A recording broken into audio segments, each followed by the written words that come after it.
इतिहास। विदेशी आक्रमण। मौर्य वंश की स्थापना से पूर्व विदेशी आक्रमणकारी आए। 1. सिकंदर। 2. Seleucus Nicator. 3. डेरियस प्रथम तथा मौर्योत्तर काल में निम्न विदेशी आक्रमणकारी आए। पहला, हिंद यूनानी। दूसरा, शक वंश। तीसरा, पहलव वंश। चौथा, कुषाण वंश। मौर्य काल के पतन के बाद मगध साम्राज्य छोटे छोटे टुकड़ों में विभक्त हो गया और कोई भी योग्य शासक नहीं रहा। अतः विदेशी आक्रमणकारियों को भारत एक अवसर की तरह दिखने लगा। मौर्योत्तर काल के बाद भारत पर 4 विदेशी आक्रमण हुए जो निम्नलिखित हैं। 1. हिंद यूनानी वंश। 2. शक वंश। 3. पहलव वंश। 4. कुषाण वंश।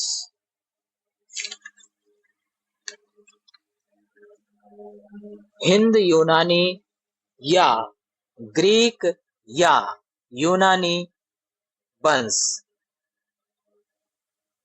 यूनानी।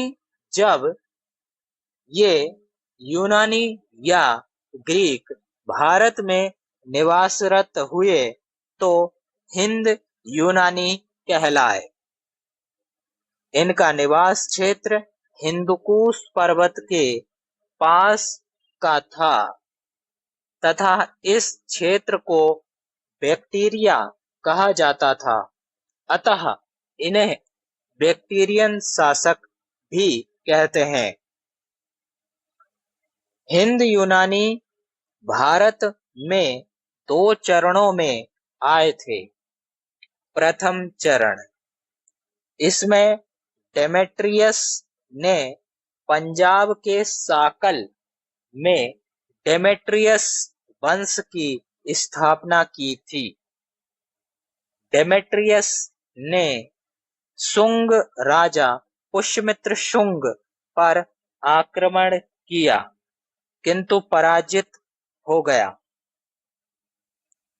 अगला शासक मिनांडर बना।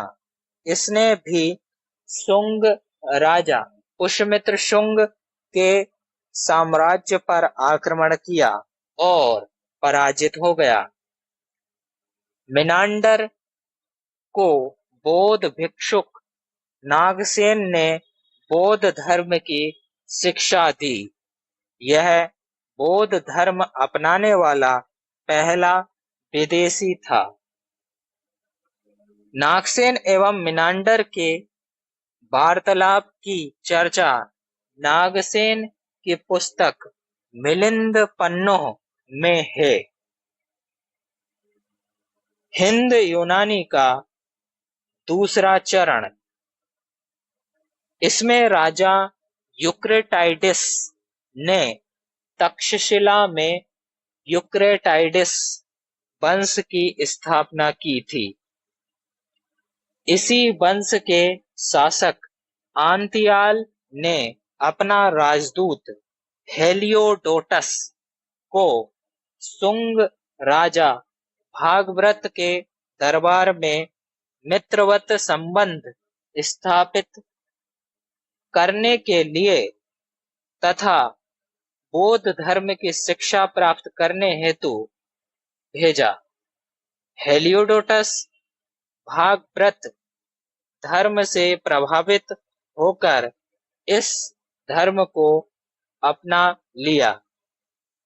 इस धर्म के सम्मान में विदिशा अर्थात बेस नगर में उसने गरुण ध्वज अभिलेख बनवाया। यह किसी राजदूत का एकमात्र व्यक्तिगत अभिलेख है। हिंद यूनानी की विशेषताएं। एक, ये यवन देश से आकर भारत में बस गए, अतः इन्हें हिंद यूनानी कहा गया। दो, इन्हें काली मिर्च बहुत ही प्रिय थी, अतः काली मिर्च को यमन प्रिय कहा जाता है। तीन, भारत में पहली बार चित्रित सोने के सिक्के यूनानियों ने चलवाए थे। चौथा, यूनानियों ने भारत में खगोल, ज्योतिषी, गणित तथा समय की गणना प्रारंभ की थी।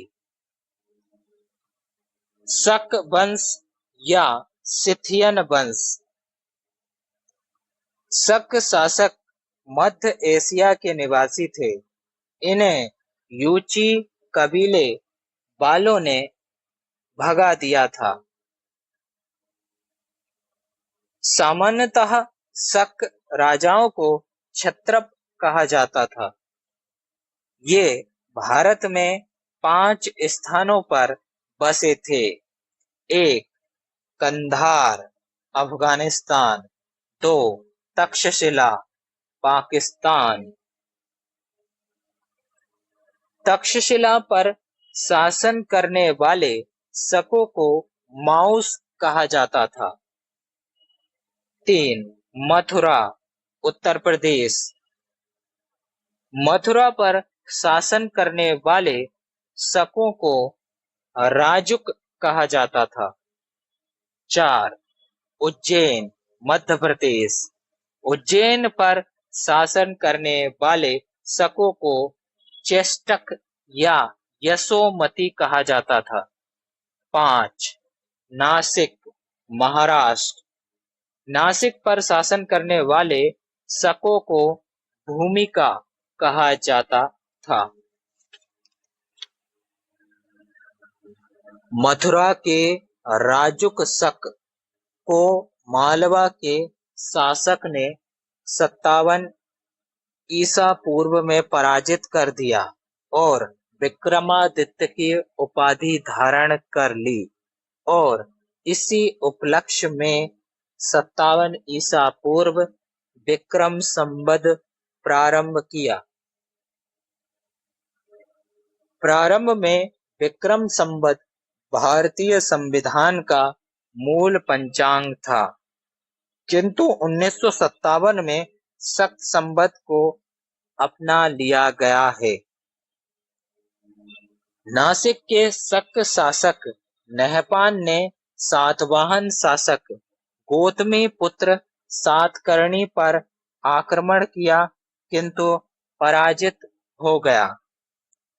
इसकी जानकारी नासिक के जोगलथम्बी से मिले सिक्कों से प्राप्त होती है। सबसे प्रतापी शक शासक उज्जैन का रुद्रदामन था।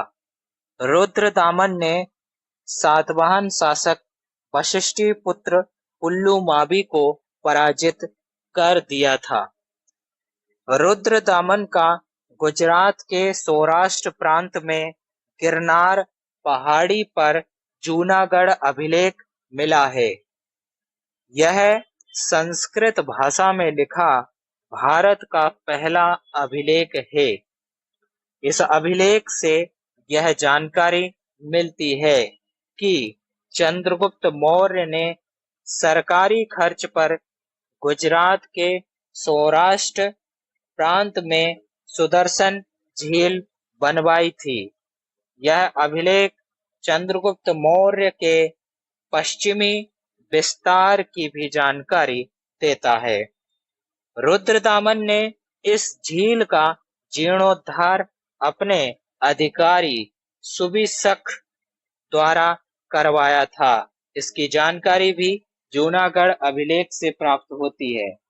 साथ ही जूनागढ़ अभिलेख से यह जानकारी भी प्राप्त होती है कि गुप्त शासक स्कंदगुप्त ने भी इस झील का पुनर्निर्माण करवाया था। अंतिम शक शासक रुद्र सिंह तृतीय था, जबकि शक वंश का संस्थापक माउज था।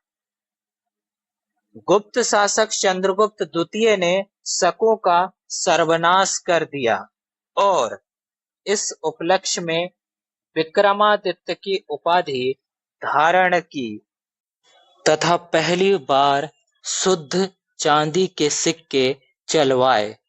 शक शासकों ने 78 ईस्वी में कनिष्क द्वारा प्रारंभ किए गए संबंध का इतना अधिक प्रयोग किया कि इसे शक संबंध कहा गया।